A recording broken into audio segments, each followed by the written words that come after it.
Hi hello welcome to Krishna's kitchen. ఈరోజు మనం ములక్కాడ పాలు కర్రీ ఎలా చేసుకోవాలో చూసేద్దాం. దానికి కావాల్సిన ఇంగ్రీడియంట్స్ ఫస్ట్ వచ్చి మనం స్టవ్ మీద ఒక కడాయి పెట్టి ఆయిల్ అనేది పోసుకోవాలి. ఆ తర్వాత ఆనియన్స్, పచ్చిమిర్చి, కొంచెం కరివేపాకు అనేది యాడ్ చేస్తున్నాను. అండ్ నెక్స్ట్ అదంతా ఒకసారి మిక్స్ చేసేసుకొని కొంచెం పసుపు అనేది యాడ్ చేయాలి.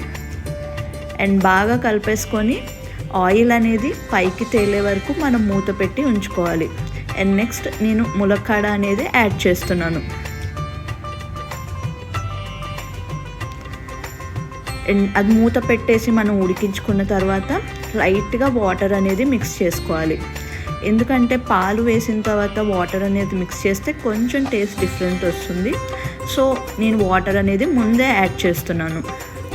అండ్ నెక్స్ట్ ఇట్లా ఆయిల్ తేలి వాటర్ అనేది ఎవాపరేట్ అయిపోయిన తర్వాత నేను వచ్చి ఇప్పుడు మిల్క్ అనేది యాడ్ చేస్తున్నాను. ఇక్కడే అండి మెయిన్ సీక్రెట్ అనేది ఉంటుంది. మనం సాల్ట్ అండ్ కారం అనేది యాడ్ చేసి కలపకోకుండా మనం మూత అనేది పెట్టేయాలి ఒక 5 minutes అనేది. నెక్స్ట్ ఇక్కడ మీకు కనిపిస్తుందా, మిల్క్ అనేది కొంచెం పీసెస్ లాగా అవుతుంది, అంటే జస్ట్ అట్లా పన్నీర్లా అవుతుంది. అలా ఉంటే టేస్ట్ బాగుంటుంది. నెక్స్ట్ ఇంకా నార్మల్ అండి, ములక్కాడ అనేది మనం ఒకసారి ఇలా విరిగితే ములక్కాడ అనేది మెత్తగా అయినట్టు. సో అంతే, సాల్ట్ అండ్ కారం అనేది ఒకసారి సెట్ చేసేసుకొని వాటర్ కన్సిస్టెన్సీ మీకు ఎలా కావాలో చేసుకొని ఇలా సర్వ్ చేసుకోండి. సో ఎలా వచ్చిందో మీరు కూడా ట్రై చేసి కామెంట్ చేయండి.